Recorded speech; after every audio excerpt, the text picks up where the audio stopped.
গল্প টাকার মূল্য। কলমে আমি শ্রাবণী। কয়েক বছর আগের কথা। সুধীরবাবু রেলে চাকরি করতেন বর্ধমান কারশেডে। নিতান্তই ছাপোষা মধ্যবিত্ত পরিবারের মানুষ, চতুর্থ শ্রেণীর কর্মচারী। বাবা মা দক্ষিণ 24 পরগনার বারাসতে থাকতেন, সুধীরবাবুর জন্মভিটেতে। চাকরির জন্য স্ত্রী কমলা আর দুই পুত্র শিবু আর বিশুকে নিয়ে সুধীরবাবু কোয়ার্টারে থাকেন। তখন বর্ষাকাল, খুব বৃষ্টি পড়ছে। ঘড়িতে বেলা 11টা বাজে। চারিদিকে অন্ধকার করে কালো মেঘে সারা আকাশ ছেয়ে আছে। হঠাৎ দরজায় কড়া নাড়ার শব্দ। খুলে দেখেন পিয়ন এসে দাঁড়িয়ে। বারাসাত থেকে টেলিগ্রাম এসেছে। লেখা আছে, ফাদার সিরিয়াস, ইউ কাম সুন। সেদিন শনিবার ছিল।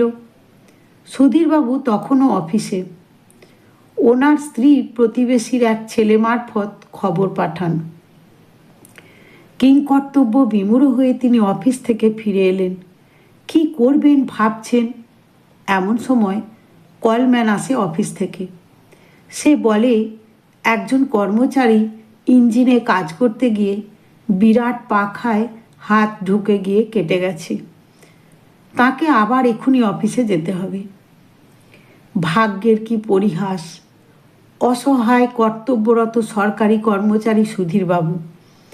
কি আর করা যাবে? স্ত্রীকে বলেন 2 সন্তানকে নিয়ে বারাসত যেতে। রেলের পাশের ডেট শেষ হয়ে গেছে। ব্যাংক বন্ধ, কারণ শনিবার। তখন এটিএম ছিল না। ঘরে ঘরে এত ফোন ছিল না। গ্রামের মধ্যে হাতে গোনা কটা বাড়িতে ল্যান্ড ফোন থাকত। ঘরে মাত্র 2425 টাকা ছিল। তবে তখন ওই টাকাও অনেক টাকা।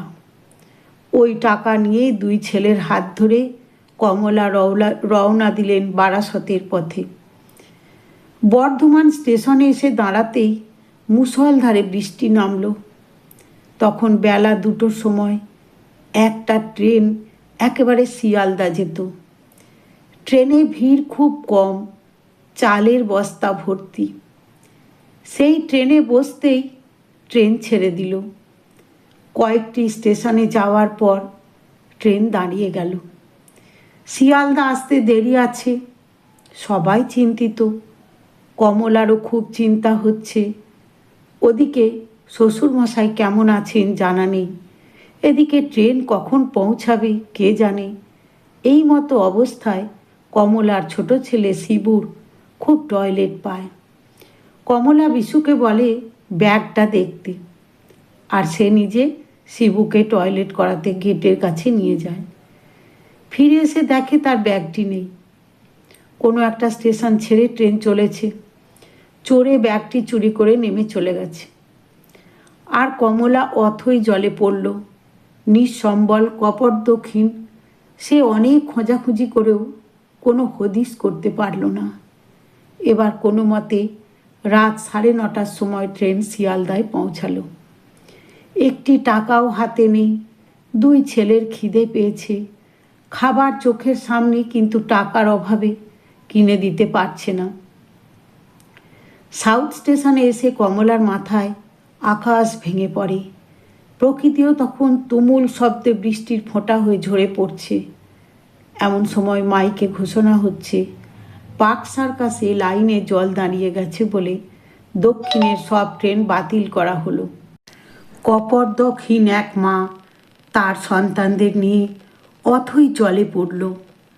টাকার অভাবে, খিদেতে, তেষ্টাতে সেদিন শিয়ালদা স্টেশনে সারা রাত 2 সন্তানকে বুকে নিয়ে উপোস করে কাটাতে হলো। টাকার মূল্য কতটা তখন কমলা হাড়ে হাড়ে টের পেল। ভোরবেলা একটা ট্রেন কোনো রকমেই বারাসতের দিকে রওনা হলো। সকালবেলা এক প্রকার অসুস্থ সন্তান নিয়ে শ্বশুরবাড়ি পৌঁছাতে পেরে স্বস্তি পেল। ততক্ষণে শ্বশুরমশাই স্থানীয় ডাক্তারবাবুর দয়ায় অনেক সুস্থ। টাকা ছাড়া এই দুনিয়ায় সব ফাঁকা, এই বাস্তব সত্যি কথাটা মানতেই হবে। পরের দিন সুধীরবাবু বারাসতে এসে সব কথা জানতে পারলেন। সেই ভয়ঙ্কর রাতের কথা মনে পড়লে আজও গায়ে কাঁটা দিয়ে ওঠে কমলার। নমস্কার। গল্পটি কেমন লাগলো জানালে কমেন্টের মাধ্যমে আমার ভালো লাগবে।